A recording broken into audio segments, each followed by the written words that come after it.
ചിലതിങ്ങനെയാണ് പറയേണ്ടവർ പറഞ്ഞാൽ നടക്കേണ്ടതുപോലെ നടക്കും. മണ്ണാർക്കാട് പോലീസിന്റെ നേതൃത്വത്തിൽ നഗരത്തിൽ നടപ്പിലാക്കിയ ഗതാഗത പരിഷ്കരണം നല്ല രീതിയിൽ നടത്തിവരികയാണ്. കാലവർഷത്തിലും തന്റെ ദൗത്യത്തിലും കർമ്മനിരതരായി പ്രവർത്തനസജ്ജരാണ് പോലീസുകാരും സന്നദ്ധ പ്രവർത്തകരും. ഗതാഗത പരിഷ്കരണം അതിന്റെ പൂർണ്ണാവസ്ഥയിലേക്ക് എത്തിക്കുന്നതിനു വേണ്ടി മണ്ണാർക്കാട് CI ഹിദായത്തുള്ള മാമ്പ്രയുടെ നേതൃത്വത്തിലുള്ള പോലീസ് സംഘം വളരെയേറെ പരിശ്രമിക്കുന്നുണ്ട്. കോരിച്ചൊരിയുന്ന മഴയെപ്പോലും വകവയ്ക്കാതെ ഗതാഗത നിയന്ത്രണത്തിൽ ഏർപ്പെട്ട പോലീസുകാർക്ക് പൂർണ്ണ പിന്തുണ നൽകുകയാണ് ഫ്രണ്ട്സ് പോലീസ് പ്രവർത്തകർ. നാടിന്റെ പുരോഗതിക്ക് തങ്ങളുടെ സഹകരണം അത്യാവശ്യമാണെന്ന അവബോധത്തോടെയാണ് പ്രവർത്തകരും രംഗത്ത് നിറസാന്നിധ്യം അറിയിച്ചത്. 2 സ്ക്വാഡുകളായി പ്രവർത്തനങ്ങൾ നടത്തുന്നതായും പെരുന്നാൾ പോലുള്ള വിശേഷ ദിവസങ്ങളിൽ കൂട്ടായ്മയുടെ പ്രവർത്തനങ്ങൾ ശക്തിപ്പെടുത്തുന്നതായും ഫ്രണ്ട്സ് പോലീസ് പ്രസിഡന്റ് അഷ്റഫ് മാലിക്കുന്ന് വ്യക്തമാക്കി.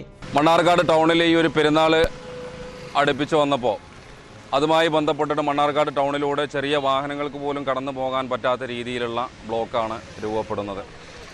അതിന് മുന്നോടിയായിട്ട് മണ്ണാർക്കാടിൻ്റെ ബഹുമാന്യനായ CI ഹിദായത്തുള്ള മാമ്പ്ര സാറിൻ്റെ നേതൃത്വത്തിൽ മണ്ണാർക്കാട് പോലീസും ട്രാഫിക് പോലീസും മണ്ണാർക്കാടിൻ്റെ ഒരു അനിവാര്യതയായിരുന്ന ഈ ഒരു ട്രാഫിക് പരിഷ്കരണം നടപ്പിലാക്കിയപ്പോൾ ബഹുമാന്യനായ CI ഹിദായത്തുള്ള സാറ് രൂപീകരിച്ച ഫ്രണ്ട്സ് പോലീസ് എന്ന ഈ ഒരു കൂട്ടായ്മ അതിന് മണ്ണാർക്കാട് പോലീസിനും ട്രാഫിക് പോലീസിനും പരിപൂർണ പിന്തുണ നൽകിക്കൊണ്ട് ഈ ട്രാഫിക് പരിഷ്കരണം നിലവിൽ വരുന്നതിന് വേണ്ടിയിട്ട് നടപ്പിലാക്കുന്നതിന് വേണ്ടിയിട്ട് രാവിലെ മുതൽ വൈകുന്നേരം വരെ ഒരു സ്ക്വാഡ് പ്രവർത്തനം 2 ട്രെയിനായിട്ട് ഫ്രണ്ട്സ് പോലീസിൻ്റെ പ്രവർത്തകർ ഇതിനു വേണ്ടിയിട്ട് ഇറങ്ങിയിരിക്കുകയാണ്.